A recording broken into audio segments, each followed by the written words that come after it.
I appreciate people that are bold and brave enough to poke the bear a little bit, to ask questions, and to do it in what I view as an objective way. Welcome to the N1 Experience, brought to you by N1 Education, the leader in fitness education. Today we have Sam Buckner on the N1 Experience. It's his first time here. So, Sam, who are you and why do we care that you're here? Yeah, I'm an associate professor at University of South Florida, director of the USF Muscle Lab. So I run a research lab that focuses on better understanding skeletal muscle growth and adaptation to training. A lot of my focus is on methodology, better understanding how to measure muscle and interpret findings, studies that look at muscle growth. I'm really interested in that. So, the thing I'm most excited for is you're also bit of a skeptic sometimes with things, and that has led you to question and even investigate some of the stuff that is, I think, just accepted Mhm. nowadays, especially the way it's communicated on social media. So why don't you pick whichever one you want to start? But let's go within like the first study where you saw something and then you decided, hey, let's either try and replicate this or let's investigate some of that methodology. Yeah, so everybody consumes and reads research through a different lens, whatever their experience or their background enables them to interpret it. And I think you do a really great job at focusing on biomechanics and the different movements in the technique. I read papers through a lens of, okay, how did the muscle grow? What's the magnitude of change? What does that look like? One of the things that bothered me for years was some of this volume research, especially these dose response papers, some of them finding what to me, and this is my perspective, not everybody agrees, right? But I was seeing what to me was just extraordinary amounts of muscle growth in research studies. In particular, the Schoenfeld dose response study, if you look at the anterior quad, it grew by 0.71 centimeters over 8 weeks' time. And that's the mean change. To me, that's a lot of muscle growth. I had done studies, probably when I first read that paper, I had done maybe two or three studies in the quads. And we pretty consistently saw around zero point 0.1 to zero point 0.2 centimeters of muscle growth. So if that's the normal change, and if you look at the rest of the literature, the average change across all of the literature is probably around zero point 0.2 centimeters. And those studies are employing a wide variety of weekly sets. But anyway, zero point 0.7 is objectively impressive. It's a very large number. We wrote a paper, and this paper was inspired by multiple conversations of other people saying, yeah, we've kind of noticed this as well. And it doesn't mean that the data is not real, but it doesn't take away from the fact that this is very impressive. So to me, when I read that dose response paper, I'm like, okay, is volume this impactful? Can you truly get this much growth if you go from doing 3 sets per exercise to 5 sets per exercise? And I tended to think it's probably not the case. So anyway, we wrote that paper, and that paper received, like, I got really great feedback from my colleagues. And I had people read that paper before I published it. But I listened to an episode of, oh goodness, I can't remember the podcast name. I think it might be called Stronger by Science, but I can't remember. And they basically said, this is ridiculous. This change is normal. Just look at some of these other papers that have seen much larger changes. And in that conversation, they said, yeah, some studies have seen 47% increase in tricep CSA following 8 weeks of training. And I put my hands over my face and I'm like, okay, I critiqued anterior quad muscle thickness changes, and they're saying my critique isn't valid, that tricep studies have seen much larger changes. And what I realize is people don't really understand muscle growth and understand that different techniques are going to result in a different outcome. So you can't really compare an absolute or a relative change in quadriceps muscle thickness measured with beam mode ultrasound to a absolute or relative change in triceps CSA estimated from muscle thickness and arm circumference, which is what they were doing on that particular podcast. And that's kind of led to several studies. The first of which is I'm replicating the Schoenfeld volume study to see if we can get the same amount of growth. I've critiqued it, and I hope we can all critique all science and be cool with it. Like, it's not a critique of the scientists themselves. It's just like inquiry, like I'm genuinely curious. Is it that good? Or is this a one-off finding that just this lab happened to see it once? Maybe that same lab couldn't see it twice. And if we can replicate, that's really cool. Maybe that's okay. Volume's a powerful tool that you can use for short periods of time and get a lot of growth. But I'm skeptical, and I think rightfully so. And I don't think that should be controversial. I think people could look at that data or should be able to look at that data and believe it at face value. Other people should be able to look at that data and say, I'm not really buying this. I want to see it replicated. I think we should all be able to coexist with all those things being true.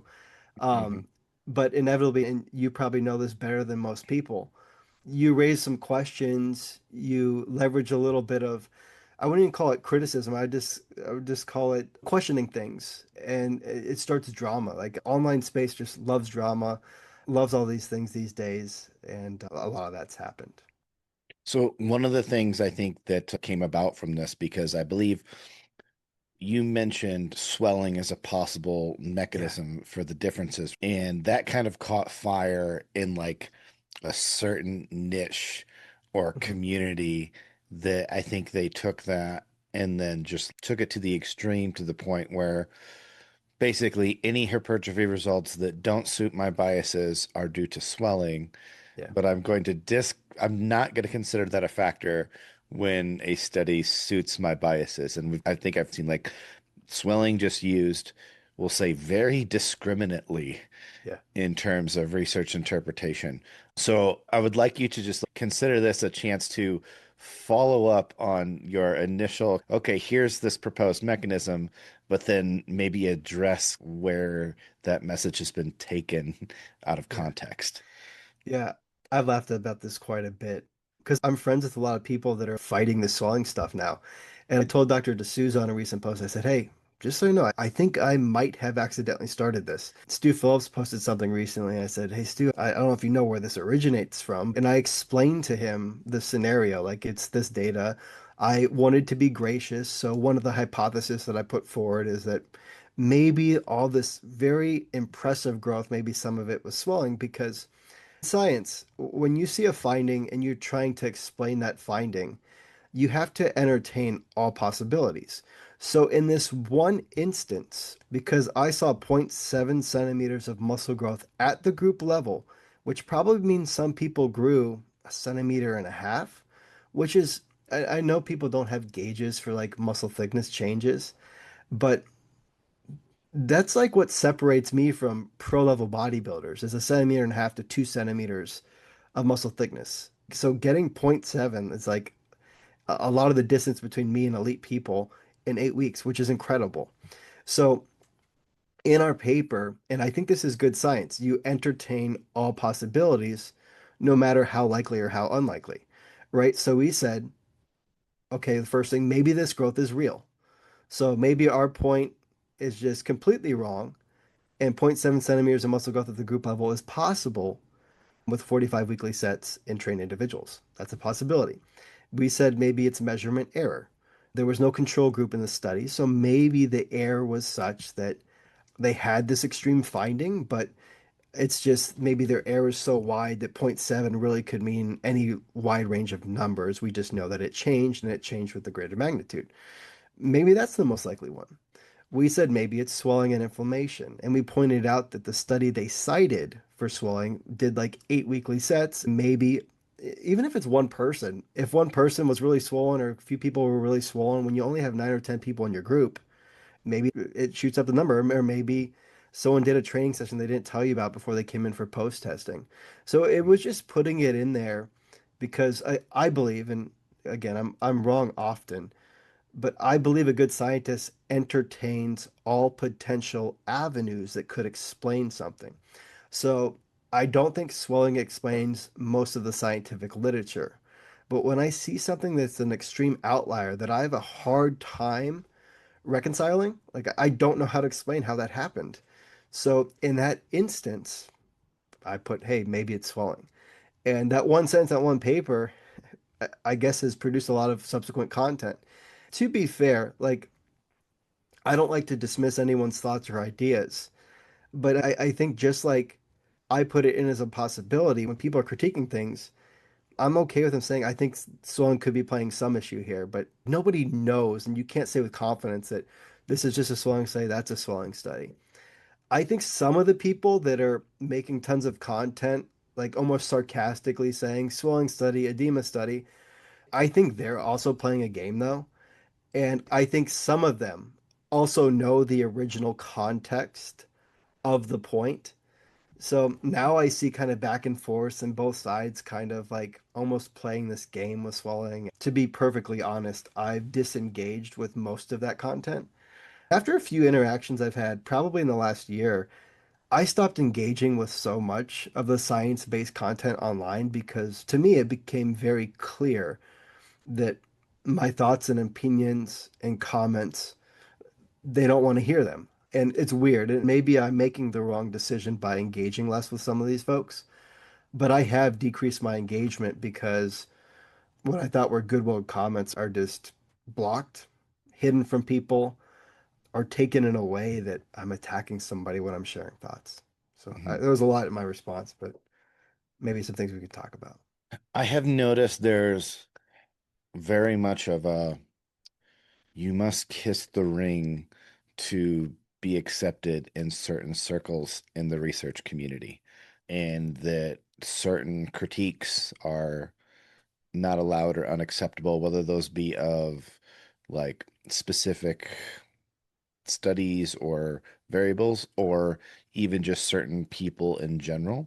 I don't think people realize how unobjective and clicky the research community can be, especially the portion of the community that is most active on social media. Because I think that's where most of these behaviors become a little bit more exaggerated as well. You don't see the type of interaction that you would have in a personal conversation on social media, whether that be through open conversation or direct.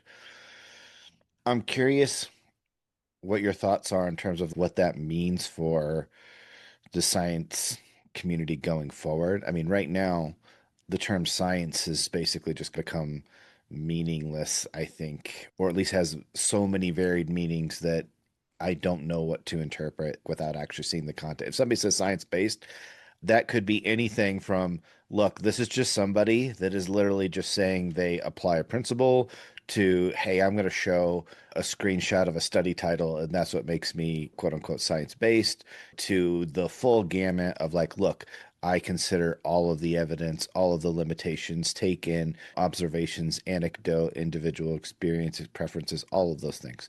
So there's just like this huge range. And I think that having clicks in the scientific community exasperates that because we can't apply good scientific intentions and communication if it's not open and transparent. Yeah.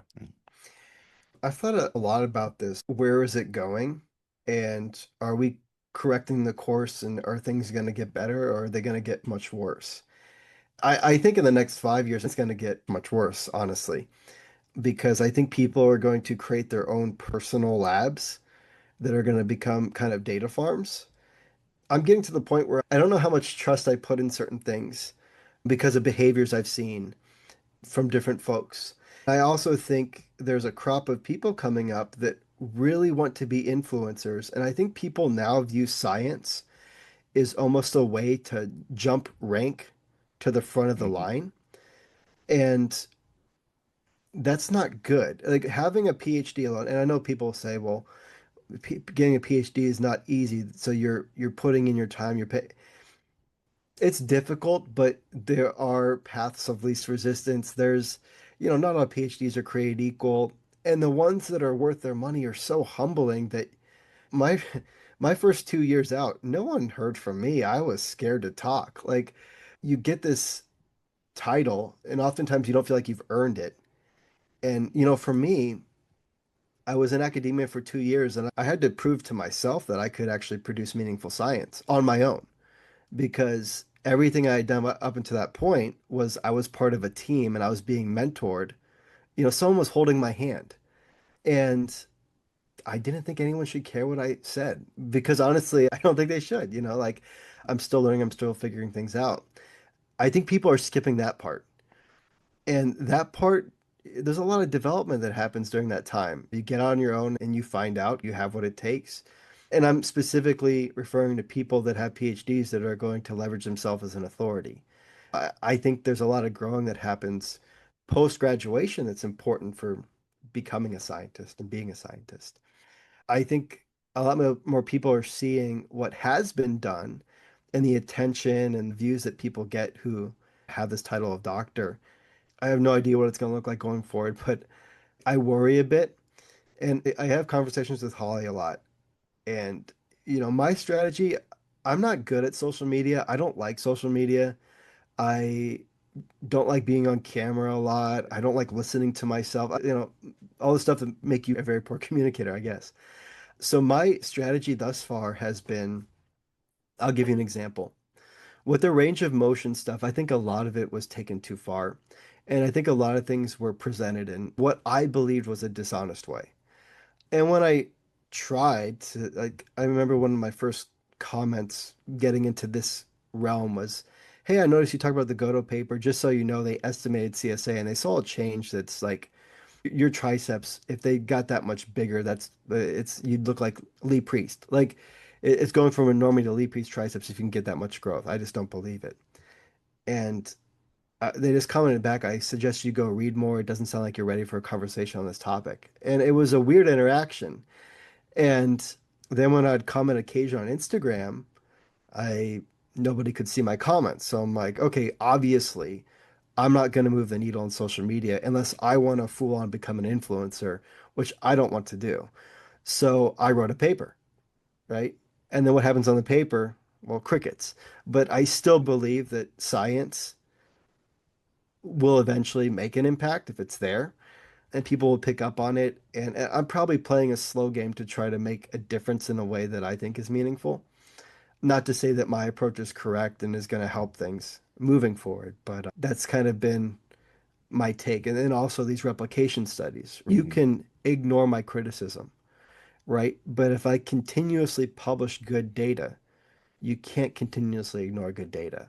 And I think for at least some of the scientific community, I think we need to start doing that. I think replication studies of different findings, I think that's really important. I think we need to do that. There was that recent one set paper out of Brad's lab. It's an interesting paper, right? They did one set per exercise, and it amounted to 6 sets of quads a week in trained individuals, right? So trained folks are going to come in and do like a leg press, a knee extension, and a Smith squat, I think. So one set per exercise twice a week. And if you take trained people and you reduce their volume to that, that's a huge reduction. And when you read that paper, to get 0.37 centimeters of muscle growth at the group level from doing that, like that's very, very impressive. If you look at the volume literature, the Armithingham study that did 24 weekly sets, they got 0.11 centimeters of muscle growth from 24 weekly sets. So in my mind, again, this is my view of science, not saying it's the correct view of science. But in my mind, I'm like, how does 24 sets in one study get zero point 0.1 centimeters of growth? And how does 6 sets in another study in trained individuals get 0.37? Like, that to me is crazy. And it's a problem that science has to provide an answer for. One, why are findings so inconsistent across studies? I think that's a problem. And two, like, okay, this finding sticks out to me as interesting and a bit odd. Maybe we should replicate the study and see if someone else in a different lab can find a similar thing.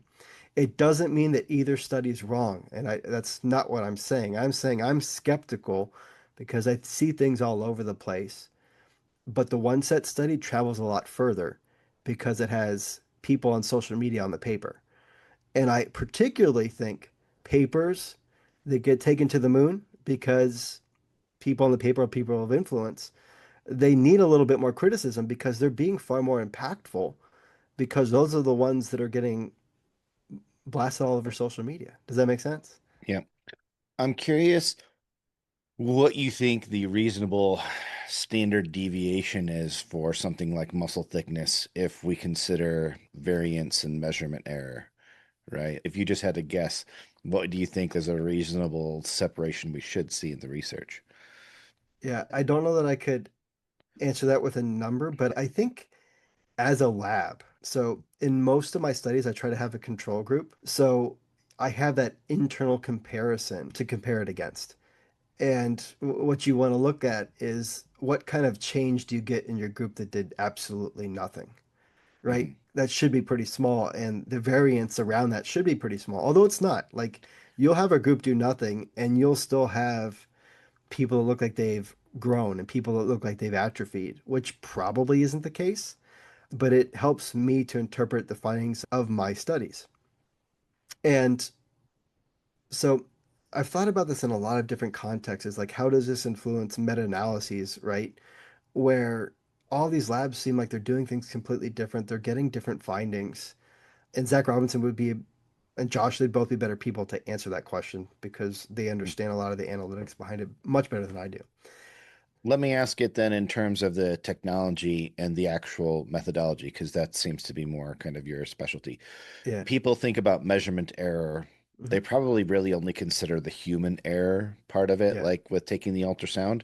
But if we're talking about like within lab using the exact same device Yeah. versus now across labs, because there's going to be a certain error between technology, but also Mhm. like with ultrasound, the calibration process and stuff is a part of that too. Could part of it be down to the technology and the way that those ultrasound devices are being calibrated and stuff that it's just creating a scale difference that is small, but Yeah. it's enough that when combined with the other variables that we might see a consistent lean of this lab tends to measure higher, this lab tends to measure lower.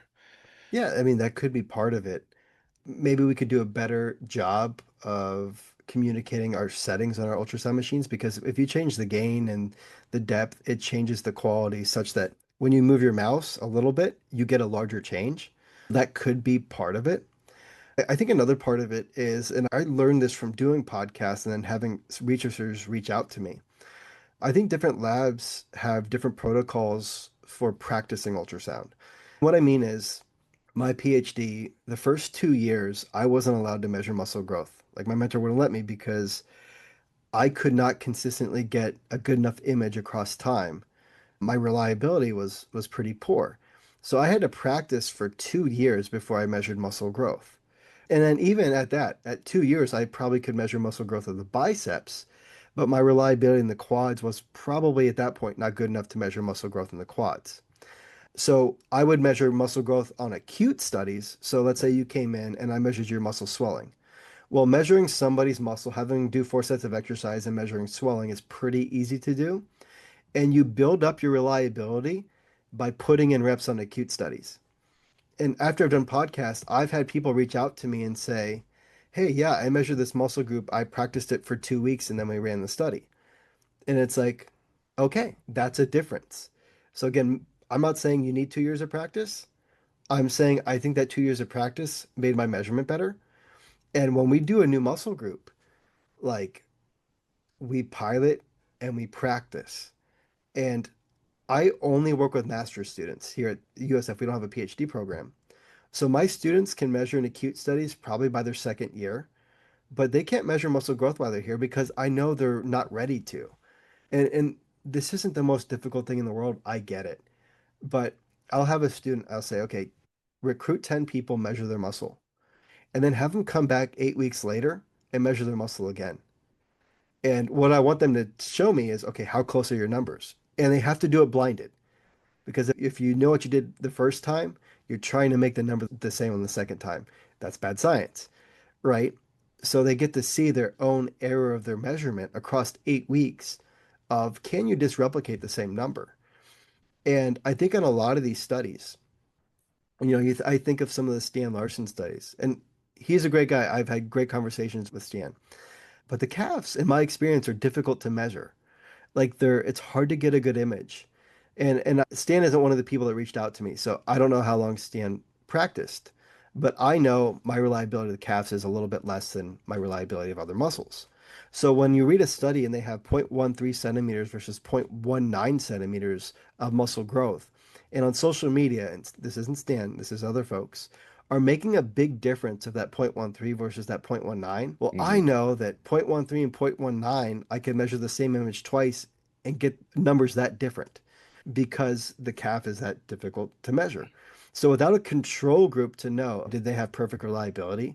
Do they have the best imaging technique in the world? If so, this small difference might be meaningful.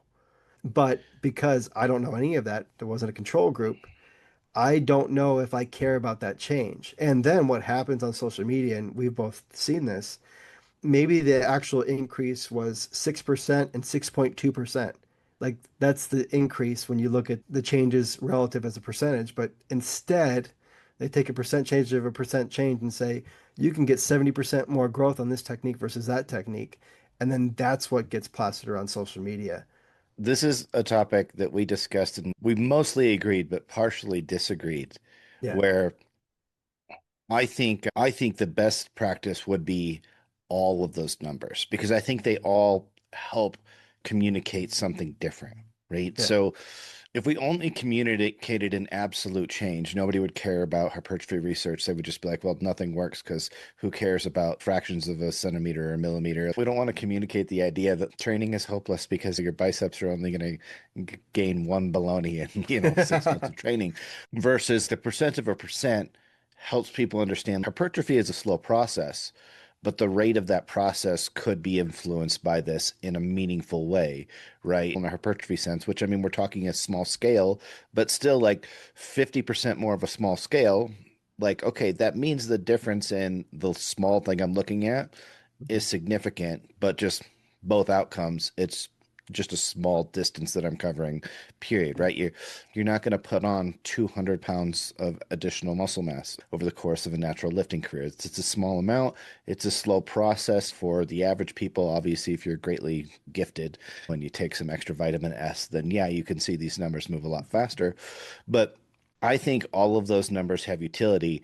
I think focusing on anyone in isolation is in somewhat misrepresenting. So if we only focus on the magnitude, like the absolute magnitude, we're maybe discounting the significance. If we Mhm. only focus on a percent, we're maybe over exaggerating the significance. Yeah. So I think transparency of all three should be the way that that information is conveyed. And sometimes it is, but it's always the most, we'll say, like the most impressive number that makes it Mhm. into the thumbnail or whatnot. And then the less impressive stuff either is just left out or it's buried in a place where only a small percentage of the people consuming the information are Mhm. ever going to see it. And at that time, a good percentage of them aren't even going to think about what that number means because they're so fixated on, hey, this said I could get 200% more. Yeah. So none of the other numbers even are going to go to memory, Yeah. or are they going to take into their thought process because they're just going to focus on that big, number that they're excited about. Yeah. And I think that's maybe where we landed on that conversation was, yeah, just make sure you show them all. Show all the numbers. And maybe this is too big of an ask of the people that are doing this. What I also would like to see is, and this probably won't happen, but caution around it, right? So like, let's say you have a 0.05 centimeter difference. One person might be very impressed by that, whereas another researcher would be like, that's impossible that that's real. Like that's so within the air of the measurement that it'd be a stretch to communicate this as meaningful. So I'm okay with the people that do think it's super compelling. But like, I think one of the problems I have is the people that completely ignore and pretend like there isn't a possibility or another viewpoint that it is not meaningful. Mhm. And I think honest science, you can say what I believe based on this. I think long term you should go with this exercise. It's going to be much better for adaptation and growth and adaptation. I think some people would probably disagree with this because in reality, this difference, although relative, it looks quite large. It's a very small difference. And with the tools we use in this study, it's possible that it's not real. Mhm. I think both should be entertained. And again, that's in a perfect world where people are being as honest as they can. And maybe they don't know that. To give some grace, maybe they don't realize that. But when people are commenting it and their comments are just getting deleted, I think they do know it. I think they just choose to turn the other way. Yeah, it seems to be that most people don't want to engage in a contrarian conversation. They pretty much only want to engage in the conversations that kind of continue to support their narrative or their message. To me, that's unscientific in a way, where it's like, okay, if I isolate the conversation only around supporting this, I end up having more conversations with people that I agree with more, just Mhm. because that's the way that humans interact. But honestly, I find them more boring and less intellectually stimulating, unless there's at least some divergent viewpoint or some degree of uncertainty we can discuss. Because I don't need to have a conversation with somebody that's like talking to a mirror. To me, that doesn't add any value other than like, hey, cool, we agree on this thing. It's nice to know that there's support or consensus around an idea in terms of like confidence. But in terms of like moving the conversation forward, I find them intellectually boring. And I just don't understand why there isn't the curiosity Yeah. amongst more of these people that use scientific branding so much to be like, hey, why do we not have these conversations? Because I also think it's an excuse to be able to lay out your evidence or lay out your logic, right? Especially if you can do it against a counter argument. That's the strongest argument you can present is when you can do it against a counter argument, and people will have the most faith in that case versus just having a one-way conversation. I just find it both disappointing, but Mhm. also it's like, all right, it does impact how I view people's objectivity or their scientific spirit, as you will, if Yeah. they only want to engage in conversations with people that agree with them. Yeah, I think both sides can learn from each other. And I also think like it's just appreciating different perspective, right? I think you engage in both some science and you're a coach. And you have to make a decision. At the end of the day, you care about the people that you coach.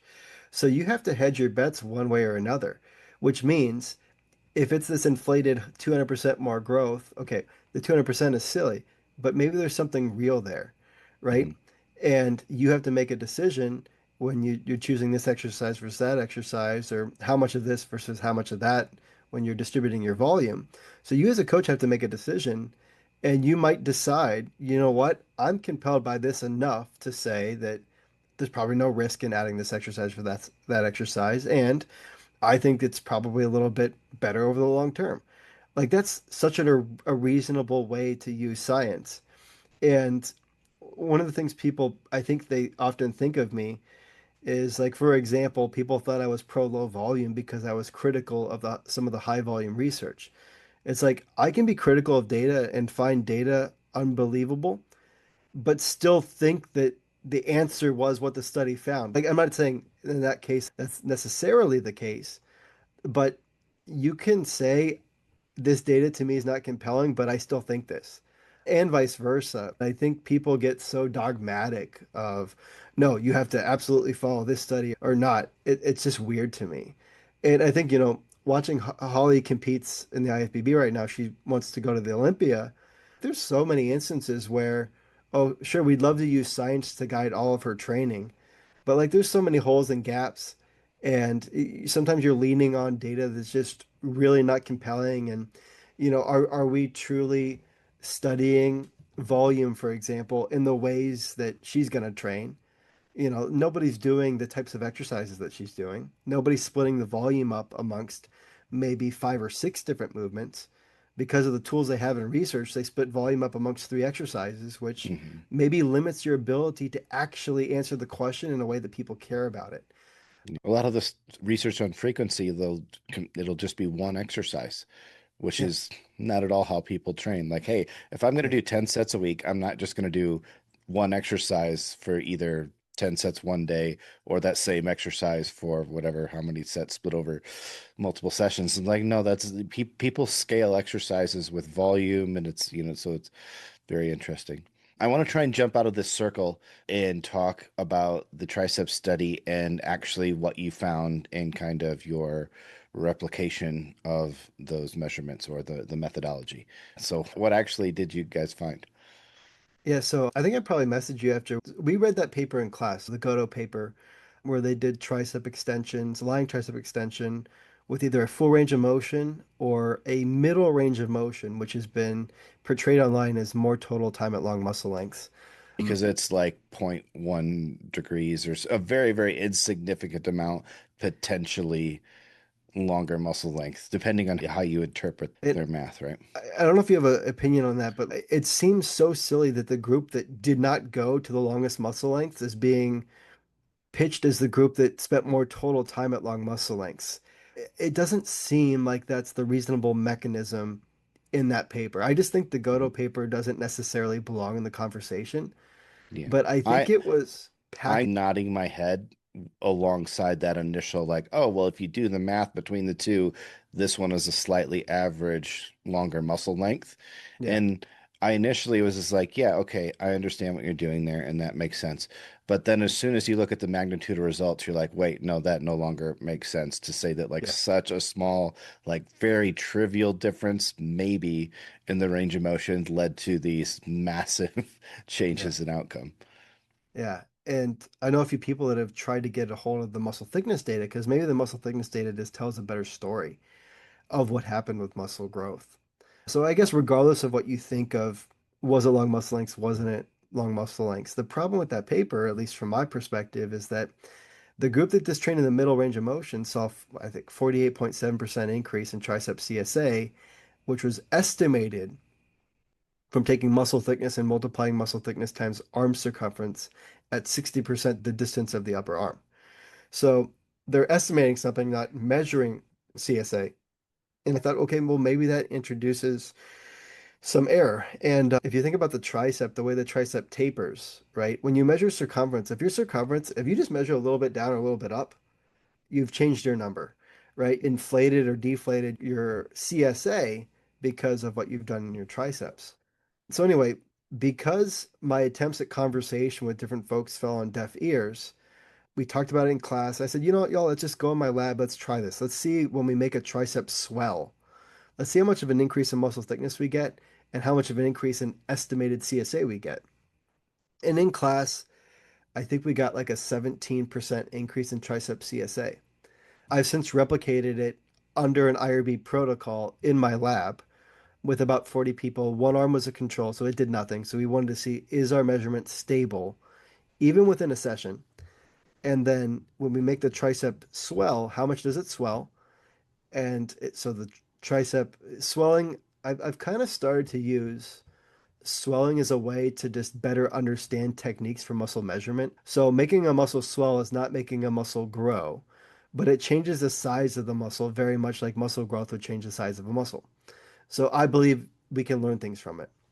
So I made the muscle swell, and the tricep swelled by zero point 0.7 centimeters across the 40 people on average. So that's a lot of swelling. That's way more than I believe the amount of muscle growth you could get over 8 weeks. So I Hmm. caused a much larger change in the triceps than I believe any lab could show in muscle growth over 8 weeks.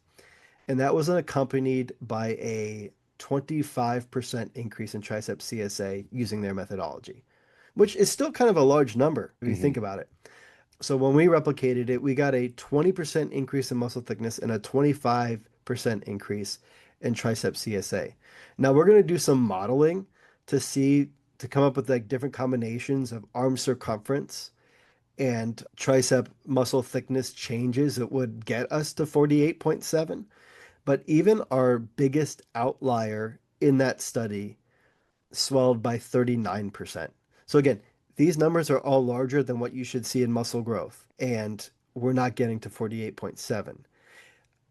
I personally believe I shouldn't have had to do this study. Like, I think it's a no-brainer. We're working on writing up the manuscript now so we can get this published. But the unwillingness to even have a conversation made it that I had to do, and I wanted to do this study. It's like, okay, you won't engage in a conversation. We're avoiding things. Well, why can't we talk about this? We'll publish the paper. I'll talk about it in the discussion. And that's one study that'll stop being used in this conversation. The estimation algorithm for that CSA was based off of a paper on the biceps. Do you think that it was a mistake for them to extrapolate that estimation from the biceps to that they could use it on the triceps? Do you think that was just a methodological mistake for the original paper? Because the bicep is a much smaller muscle group compared to the triceps so I could see because they're measuring the whole, if I'm right, they're measuring the whole arm, right? So you're not isolating those two together. So now it's, I feel like that could be part of kind of what's misconstruing that is the algorithm was based off of a muscle that makes up roughly one third of the arm, and now you're Mhm. applying it to two-thirds of the arm. And again, it's just there's going to be more error in the estimation in general. So I'm wondering if not only can we say like, all right, this study, the results are, we'll say, a little unreasonable, Right. but is just simply the practice of doing that. Because I think that same methodology was used in another, was it James Steele, where they used they used the kind of that method of, or did they just use just circumferences? I can't I think they remember. might have used just Just circumference. okay. Because I can't think of very many instances where I've seen that applied, but it just sent off some red flags to me, like how they're using it. And I'm like, how if you base the algorithm off of the biceps, would that transfer to the triceps when they make up basically very different percentages of the upper arm? Yeah, and I could probably get on board with saying, okay, it's fine you did this. I think the 48, I still don't know how they got to the 48% number. It doesn't make sense to me. It may not be a valid actual representation of tricep CSA, which I think is kind of your point. If it hasn't been validated, what is the actual number you get in your calculation? Is it anywhere near the actual triceps CSA? Maybe, maybe not. And when you look at studies that directly image the triceps, they're seeing increases of 5 to 7%. When you measure the tricep, image the tricep, trace it, you see changes of 5 to 7%. So for me, getting from 5 to 7% to 48%, I mean, that's a great distance in between. So either that number doesn't mean what you say it means, or just the measurement was a little wacky, which is fine. Like, I hope Godo isn't somewhere be like, how did my paper end up? They didn't write their paper to exist in conversations on long muscle lengths and become one of the center points for a social media campaign. So I feel a little bit bad that that has happened. And I think all scientists probably publish something that they look back and like, what happened there? So this is no shade on Godo, and I've read other papers from that lab group. I think they do good work. It's just a one-off odd finding that we need to be careful how we use it and maybe not use it. We did another study in the quads where I found a place where I could image the quads and I could, in that same image, I could get muscle thickness and CSH simultaneously. So I went low enough on the quad that from the one image I could trace it, get CSA, and then do muscle thickness. And that paper should be published soon in Clinical Phys and Functional Imaging. And that was kind of influenced by that podcast that I listened to, where they're saying our critique on some of the volume data is invalid because other papers have seen larger changes. And the whole point of that paper was to show people that when I measure the quad two different ways simultaneously, the story's going to be different. The percent change is going to be different, the absolute changes and the relative changes. And I think it helps show us, and the effect sizes. It helps show us that, and this is something that I'm hoping people begin to better understand, the measurement matters. And if you're looking at a study that used quadriceps muscle thickness, you should compare to other studies that have done quadriceps muscle thickness. If it's quadriceps CSA, it's typically less reliable. You need a larger effect to be as impressive as your other measurement. And then the relative changes look quite different too. So my paper got misinterpreted, misrepresented because people are just pulling all kinds of different muscle data from different papers. Well, mine was very focused on biceps muscle thickness and quadriceps muscle thickness. And I think depending on how you measure really dictates what kind of conversations we can have on something. So I'm hoping both those publications open up that dialogue a little bit for folks and help people better understand some of the research that they're trying to consume, if that makes sense.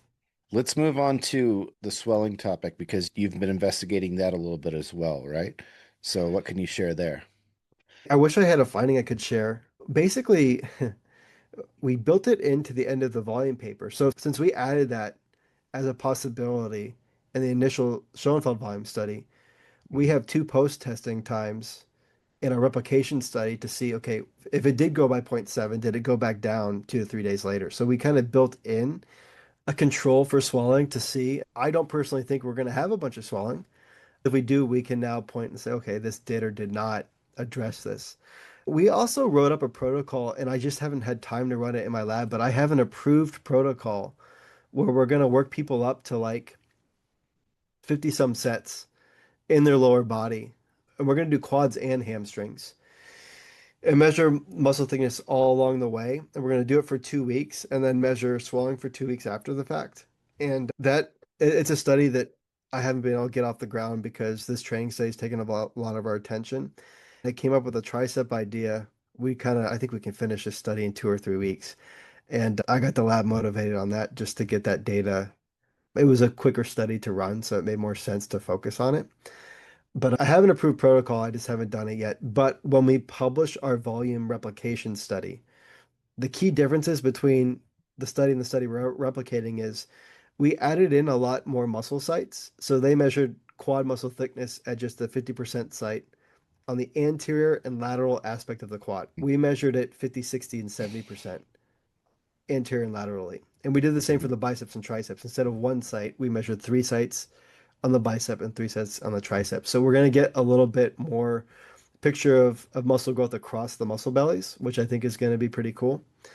We've added in the swelling confirmation at the end of the study, which hopefully will close the book on the discussion that my paper accidentally started. So, how important do you think it is that this topic of swelling be done at the end of a study where people have been working through this training protocol versus an acute thing where we just like, okay, we just bring people in, we just smash them with volume that they're not necessarily in any way acclimated to? Do you think that we would see probably a greater effect of swelling if it was a novel stimulus versus what we're seeing after people have Yeah. been doing 8, 16 weeks of training? Yeah, after being habituated. Hmm. Yeah, I think so. But the short-term study that we wrote up, like if there's no swelling after that, then the likelihood of there being swelling after 8 weeks of it. So it's like trying to pass a more difficult test, if that makes sense. Hmm. And I think the training study will do the easier pass, which is okay, you've been doing this for 8 weeks. Are you still swelling a lot? And then the short-term one, like to me, I think it's possible that there won't be swelling by 48. And we're going to do a lot of follow-up time points. It's a tougher pass to test, but if it does, I think that's pretty interesting and telling as well. Because what we notice when people do these studies is they struggle for like the first 2 weeks, but then they're pretty well acclimated. They're throwing up, the recovery's not well, but then it's nothing to them other than their time, which is still a big Hmm. ask. A short-term swelling study is modestly interesting to me in the fact that if it can pass that test, then I think it helps with a lot of these discussions that this is unlikely because they were doing this for several more weeks. Does that make sense? And I Hmm. do realize that data could cause more mess than good initially, Hmm. because like anything, it'll be taken out of context and used in a way that's not appropriate for what the data actually is. But we thought a really hard test to pass would be worthwhile. Hmm. Now, you wrote your paper kind of showing your skepticisms or caution with the lengthened bias training data. Mhm. Could you really quickly kind of summarize what your critiques or your points of caution are on that whole topic? Yeah, so that paper was written earlier on in a lot of this, where we have probably 5 more studies now than when I wrote that paper. You're referring Eh, to Milo's original meta-analysis? yeah, where there was like 3 or 4 papers cited, and one of those papers was the Goto paper that long muscle length training was better than full range of motion training.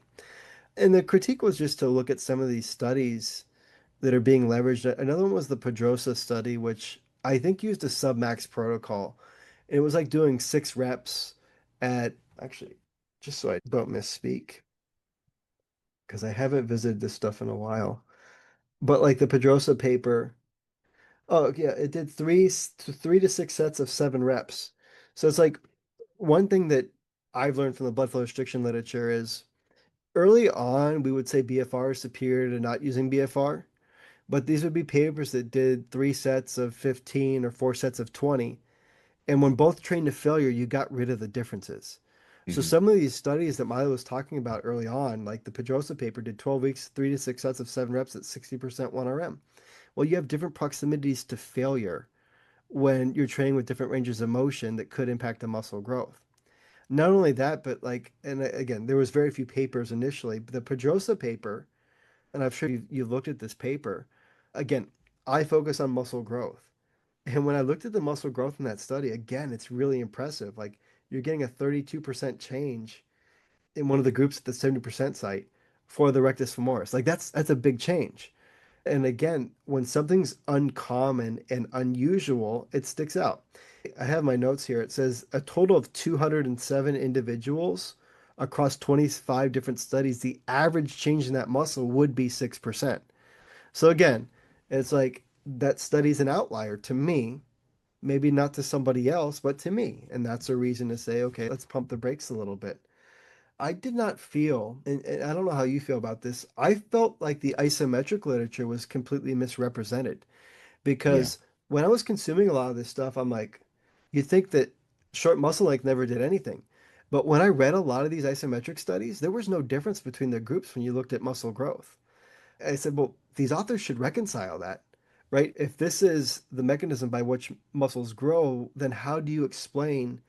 There's a lot of studies, a lot of them are in the tibialis anterior, to be fair, but there's a lot of studies that didn't find differences, but we kind of don't talk about those ones and we focus on the papers that do. And I think finally, one of the issues I had was just the absolute discussions we were having and the way that some of these scientific communicators were blanketing these things for all exercises and all movements when it looked like some movements and some exercises would benefit from this focus. And I think what they were doing, at least for me, took away from the instances where it was legit because we were acting like, no, this is just how you should train now.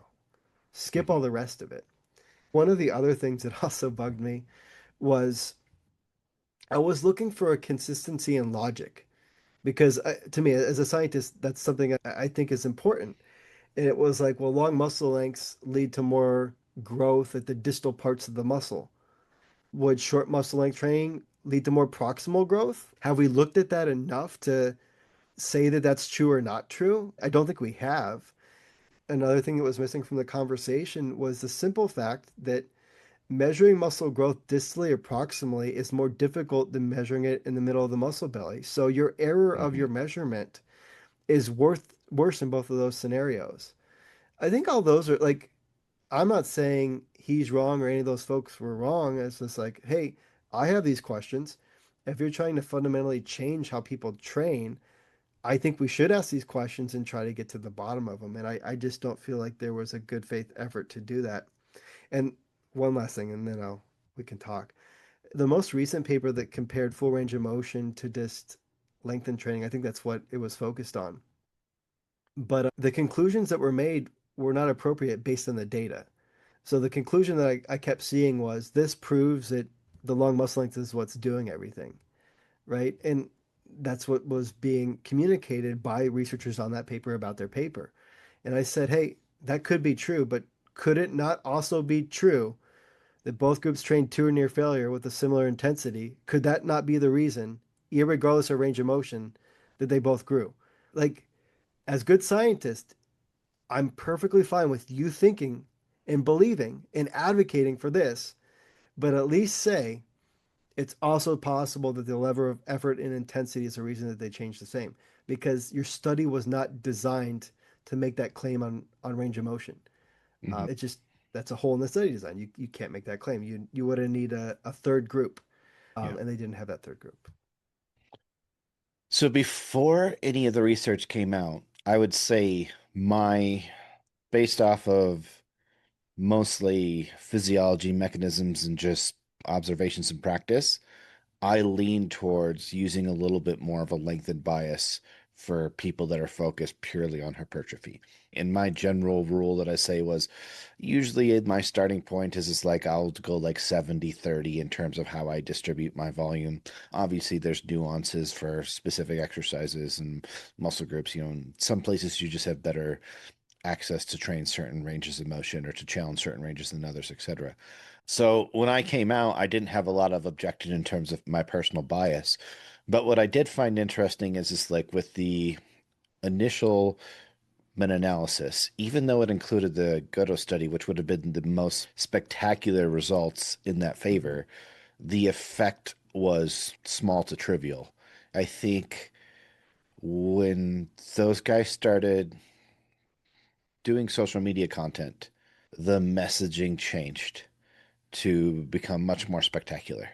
Yeah. Right. And I think that's where you saw like, hey, just highlighting the percent of percent and Hmm. not so much. We do want to say like, yeah, a lot of times they'll put in disclaimers and stuff, but if we are being honest, if you are trying to be a science communicator and communicate stuff accurately, you have to figure out where that line is between, okay, how much hyperbole or whatever, how spectacular can I make this scene to get views on it? And then what efforts do I do to make sure people take the right message away, knowing Hmm. that there's a percentage of people that are only going to see the thumbnail or the title and literally nothing else. Some people are going to watch 5, 10, 15%, and a very small percentage of people are going to watch a whole video or watch a video and consume the caption, right? And that's for short form content. That's for a 3-minute video, let alone, an hour and a half podcast, etc.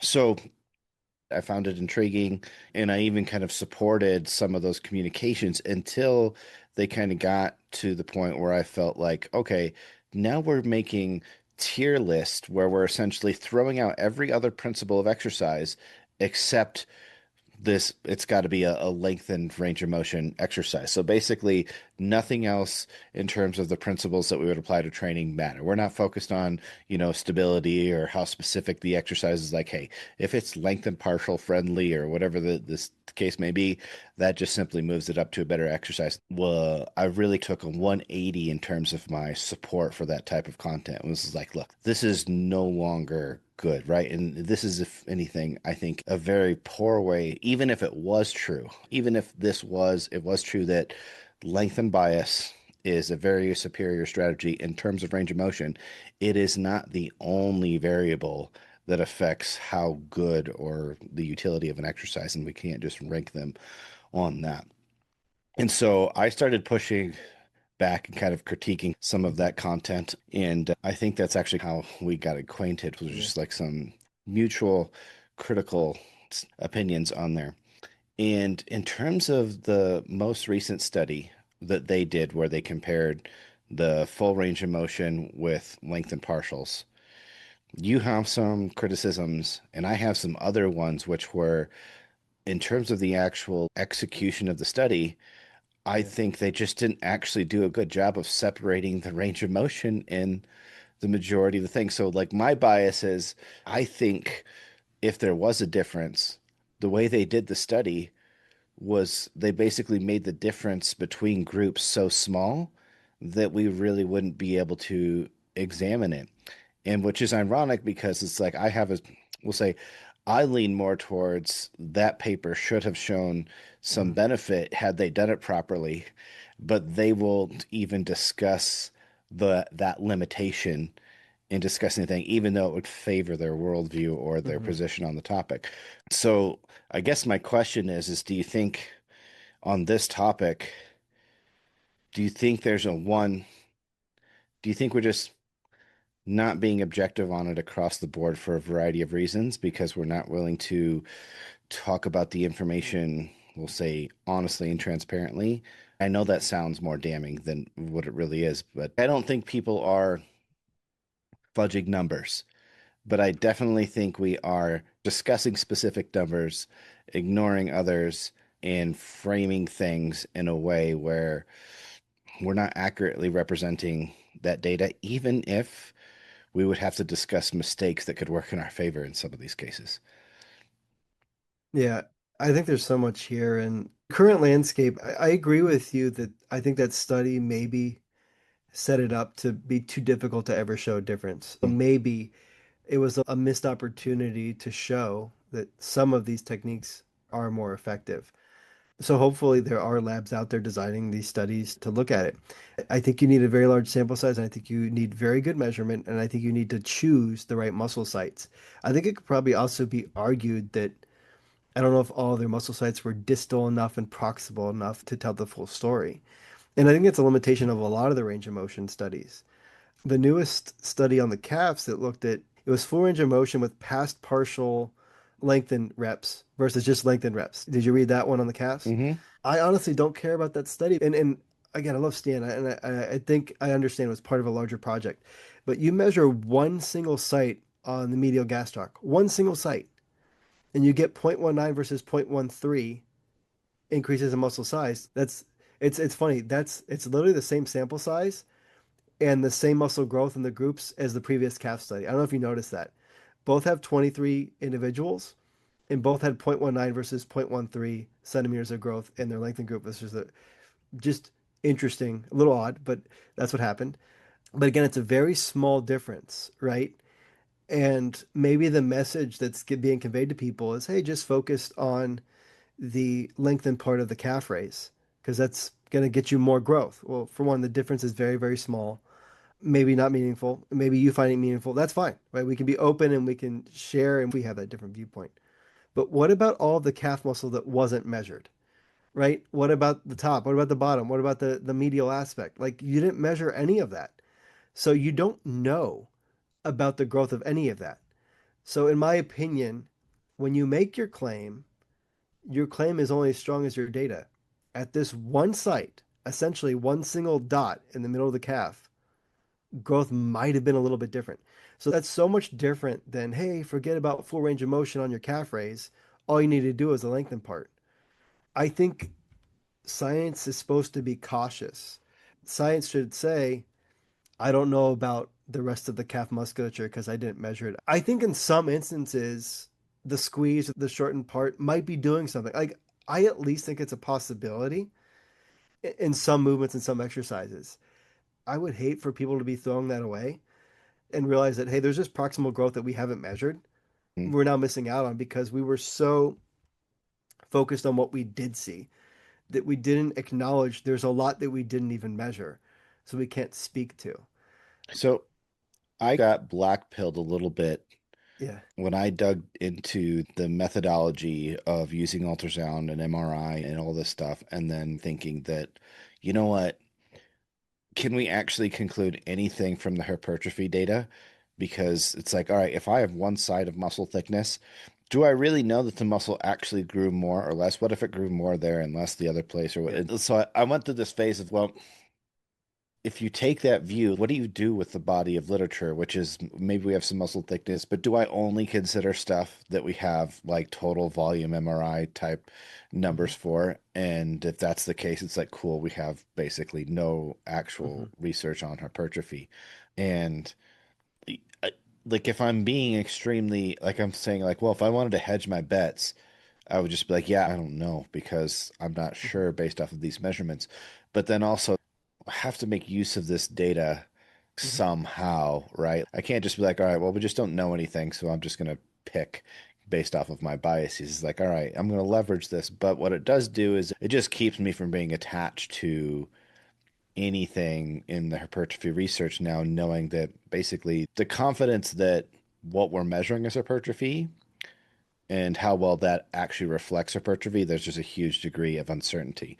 So I'm curious, am I overly black-pilled in that mindset, or do you think that's actually the perspective that we should maintain when we're considering how we view this evidence?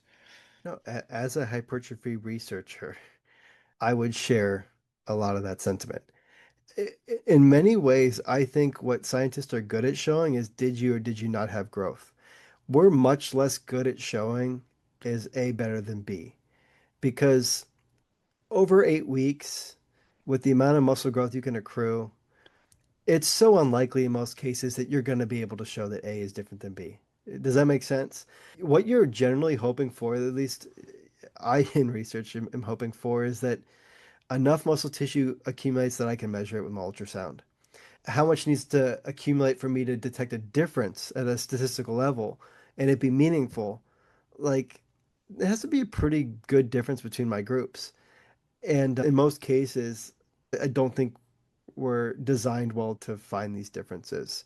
So a lot of these studies, I'll give an example. This is how we discussed it in class. The Coleman et al. Deload paper, right? They call it a muscle resensitization deload study. I call it can you measure the difference between doing 16 lower body sessions and doing 18 lower body sessions over 9 weeks? Because that's what you were trying to measure. You are never going to measure a difference because ultrasound's not sensitive enough to measure a difference of two training sessions. Like it just isn't. And that's my opinion. And I think it's true. I would have a conversation if they think that's possible. But you can't measure a difference of two sessions over 8 weeks. Like ultrasound's just not that good. Hmm. So like a lot of these studies, and when I meet with my lab group and we talk about these things, before we get to the results, I say, what do y'all think? Like, if we design the study in my lab, what do you think we're going to find? And I don't think we're going to find anything because they understand that growth is very small and very slow. That's not to mention that they had a compliance of 90% and it was at least 85%. So in that particular study, you could have been in the non-deload group and taken as many days off as the deload group, I think. Like that's when I read it, I was like, that's crazy. But there's a lot of studies like that where like, okay, I see what you did here. I respect your intentions, but I don't think you were ever going to show anything because what you're trying to measure is just too similar. And I think the differences in training need to actually become pretty large to be able to see that difference. So Um, one of the objections to the lengthened research was always that in early on, all the studies were on untrained subjects.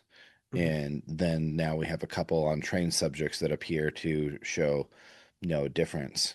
And I see that one of the possibilities there is, well, we're doing 8 week studies on trained individuals. What degree of difference would we expect to see?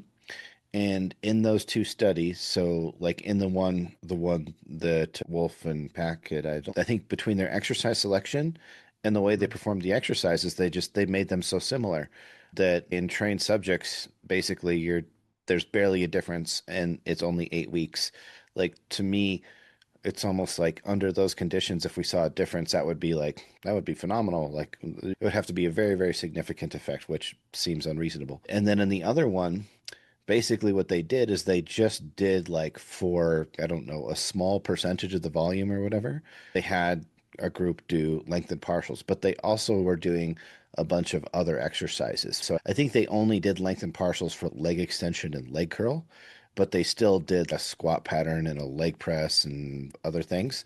And mhm. so it's like the partial things I think were towards the end of the structure of the workout, right? So it's Mhm. like it would be your third quad exercise of Are the you talking about day. the This is Stan the James Norson calf Steele paper? Oh, one okay, that the they James had. Steele paper. I'm looking at that one. I'm like, okay, so you guys are trying to see if there's a difference in adding length and partials, but it only makes up a small percentage Yeah. of the training volume done at the end where it would be the least amount of difference. And they're measuring with circumference, which would be even lower resolution than, Hmm. you know, than ultrasound.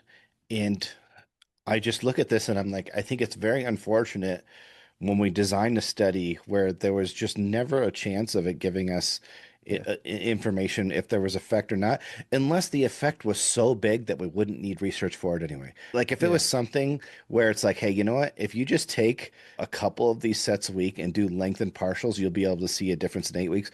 Every bodybuilder would have figured that out by now because it would have been Yeah. so obvious. Like the magnitude would have been so big that you would be able to like actually observe it in the real world. Actually, you know what? These anecdotes are very easy to carry over because like I just started that and guess what? My triceps are 50% bigger now in 8 weeks. Yeah. Yeah. And, to be fair, they believe in those methods so much, so maybe they expected that large of an effect. So that could have been their intention. They could have also just wanted to make it the most difficult to pass, so then they could say, hey, we give it the hardest test and it passed.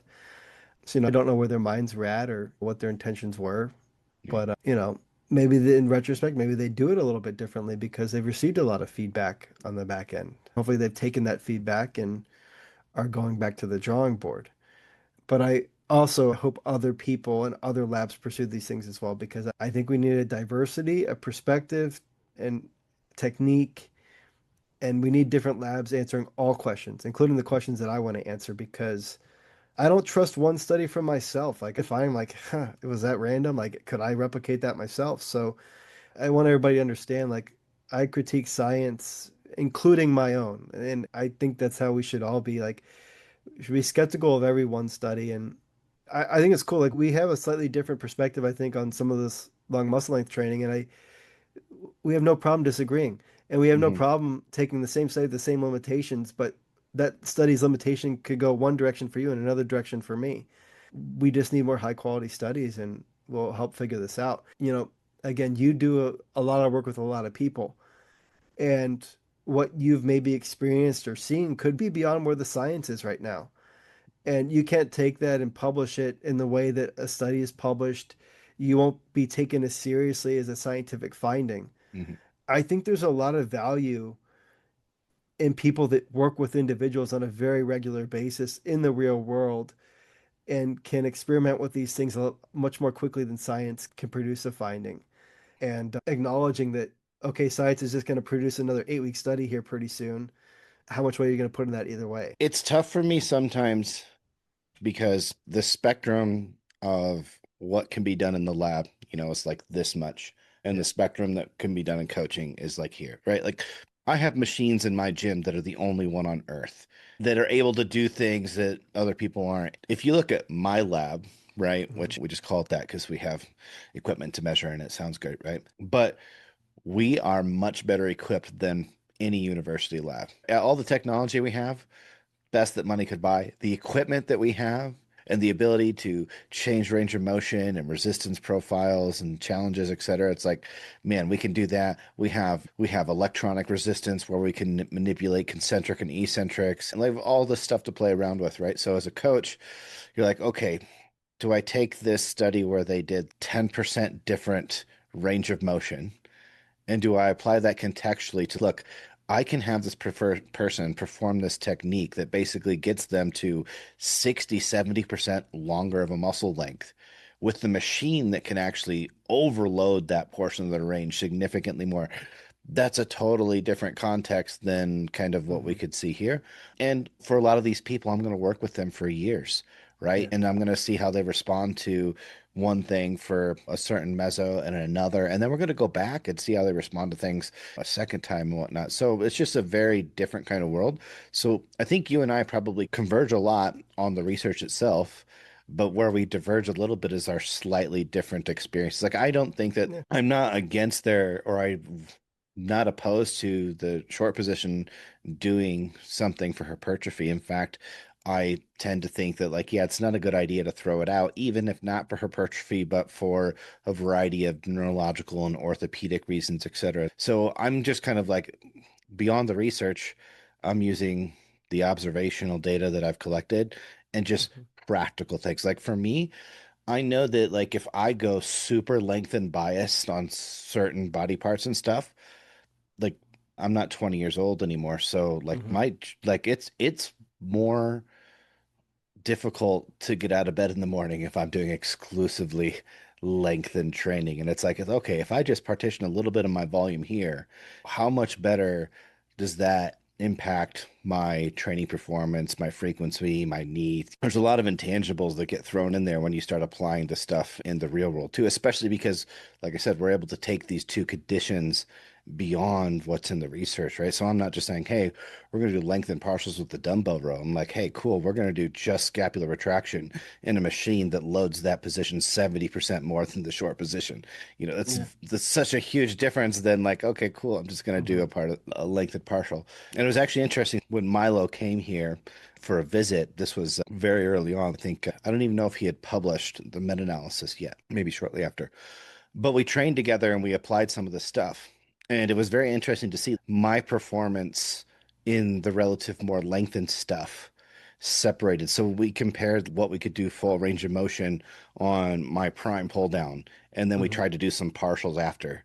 Like he basically got zero and I Mhm. could do some. And I told him, like, well, there's a big difference. Like, you've been applying this stuff on a standard cable machine, which has Yeah. very limited context in terms of like how much you can really overload or challenge that position. Where I have this equipment here where I'm able to take it to levels or extremes or have these biases start from the very first rep and not just be, something that's tacked on at the end. So combined with just like, yeah, there's going to be individual variances between people with structures and stuff like that, but it just is like, it's like, okay, so probably, if we're looking at these things in just this limited context, it's not going to carry over to what the extreme difference is. Hmm. Leading into my last question here before I let you go, do you think there's some sort of accountability or that there should be some consideration for the study design and even just the things that we choose to research, knowing that these things are going to be communicated by these influencers? So, for example, if a study is essentially set up to fail, the communication on social media is not going to be that, like, well, we just can't take anything away from that study. That's for whatever reason, that's never the message. The message is never like, hey, we have this research, but we can't do anything with it. That Hmm. message never gets put out. It's always like, here's this, and now here's exactly how to change your training tomorrow. Some people are walking back some of those claims because of the pushback, but I think now there's almost a responsibility to take account for what the impact will be if you choose, like if you design a study that, Hmm. hey, we're investigating this, but your this design is essentially has no chance of showing it. Because I know basically that's going to lead to one conclusion as a narrative, even though the most likely reason for the result would be the study just never had a chance of showing one concluding one way or the other. Because if there was a difference, it was just too small, not enough time, etc. Right?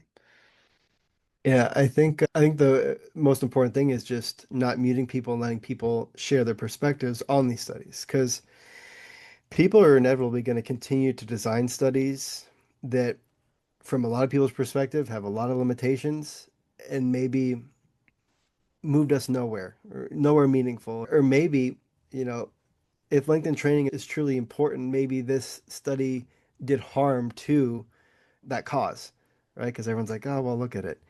So I think it's very important. Maybe the responsibility is on the quote PhD communicator. I do think their studies should be critiqued more than other studies for the same reason I said earlier. If you're going to scream your study from the mountaintops and it's going to be everywhere, well, then it's a lot more important to pick that study apart than other studies that are quietly on PubMed and the researchers are following it up with their follow-up study right now. A lot of people are quiet when they do a series of studies until they reach a point where they're satisfied with what they've discovered, right? And I feel like that happens. I've published papers. I'm like, hope this don't get a lot of attention on Twitter because like I didn't like the study and I knew my own limitations. And I might say, hey, this study had a lot of limitations, this and this. We're following up. Hopefully, we'll know more soon. Like sometimes that needs to be the conclusion from a study. But social media doesn't let us do that. We're living in a time where videos are made about the studies before the studies are even done. Like that's new, right? So people know about the study from its inception as an idea in someone's brain. Soon writing the IRB is going to be a piece of content, submitting the preprint's a piece of content. Then you got to do your preprint tour. And like it's just every step along the way now is content and this very much changes things because okay, now people are waiting for the findings. So you've already kind of set the stage for it to be a big deal no matter what the outcome is. I also believe a lot of this stuff, a lot of this preprint stuff has been kind of pitched as open science and getting feedback along the way. But I don't feel like there's been actual openness to receiving feedback. Yeah. And so it's quite interesting. I've been vocal about the preprint because I think it started as a good idea. And I think, people like James Steele, who truly believe in open science, like which I think he does, I think the influencers are exploiting that to get more content and get content sooner, to not wait for these processes to happen like they normally do. And it's been pitched as, this gives us the opportunity to fix things before the time of publication. Well, every time I provided feedback, and I haven't been a jerk, I haven't been mean, I haven't been any of the things that I feel like they would say that I have been simply because I had a different perspective or I said something that was viewed or taken as a personal attack or some type of criticism. But I don't believe that the preprint has served that purpose, even though that's what is just said over and over and over again. When it comes to content, you are rewarded more for being first than you are for being right, which Yeah. essentially makes the whole preprint process incompatible with content creators.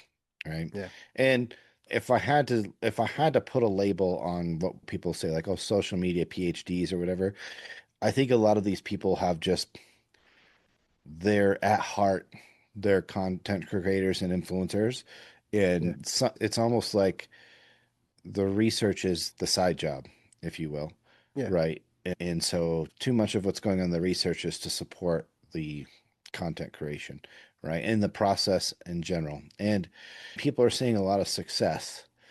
It's hard to get them to change or be open to criticism, right? Yeah. If you find a particular form of content or way of communicating that significantly performs better, and a lot of people have made this argument where it's like, hey, if I put out this thumbnail, I'm going to get this many views. And if I put out this one, I'm going to get this many views. Or if I word it this way, this many. And I'm like, okay, that's how you would evaluate it purely from a content creator's perspective, not at Hmm. all from, hey, if I put out this thumbnail, this is the message people are going to take from it. And if I put out this thumbnail, this Yeah. is the message people are going to take from it. Like that would be like, okay, I'm actually trying to be a science communicator here, right? And I understand you got to play both because you don't want to be a science communicator that communicates to a brick wall, right? And nobody sees it.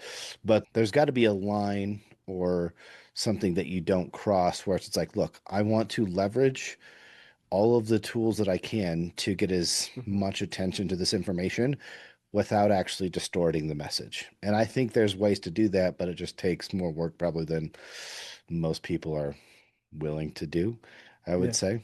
That's unfortunate. So, Yeah, it's the nature of it. It's a mixing of two worlds that don't mix well together and trying to navigate it. yeah. So, yeah. You've done a much kinder job than I have. I was kind of more along the lines of you, and now I'm okay getting a little bit more mean about or at least with the people that have shut down discourse. Yeah. It's like at that point you've just given me permission that I don't have to be extremely graceful or nice anymore. If your solution to what was a respectable critique or question was, hey, I'm just going to shut down conversation, I'm like, cool. Then I'm going to have the conversation in the way that gets the most engagement on my point, which usually means turning the opposition into, a meme or pointing out some limitations and stuff in a more entertaining way. We've had really good interactions, and I appreciate your perspective on a lot of things. I think people like you are so important because your understanding of mechanics and movement and muscle is really interesting. I don't have that expertise. And so, like, my critique always came from this muscle perspective. But I think people like you are important that provide a different perspective. You provide something I don't typically think about. And I appreciate people that are bold and brave enough to poke the bear a little bit, to ask questions, and to do it in what I view as an objective way. I appreciate the stuff that you put out. All right. I appreciate your stuff too, man. Yeah. And thank you very much for coming, being gracious with your time. If people want to hear more from you or see some of the work you're doing, what's the best avenue? The social media I'm most active on is Instagram. It's just at Samuel Buckner. I always say I'm going to be better at posting. I can't make any promises, but when I do publish, I will put my research up. When I do podcasts, I'll share those things on there. If you follow me, you'll probably see when I comment on things, when my comments show up. That might be another good way to connect. If anyone has questions, I typically answer my messages. And you also have a research review with Holly, right? Yeah, yeah, Be a Brain. We summarize 4 articles a month and provide what I think is a different perspective. So a lot of that nuance that we kind of talked about today is the kind of stuff that I like to share. And I think sometimes my perspective is different. I won't ever claim that my perspective is right, but it's my perspective. For better or for worse, I think we always get better if we have different views and different perspectives on things. All right. Well, links for that stuff will all be below, and we'll see you guys on the next episode. If you enjoyed this episode, make sure you give us a like, subscribe, and leave us a review, and we will see you on the next episode of the N1 Experience.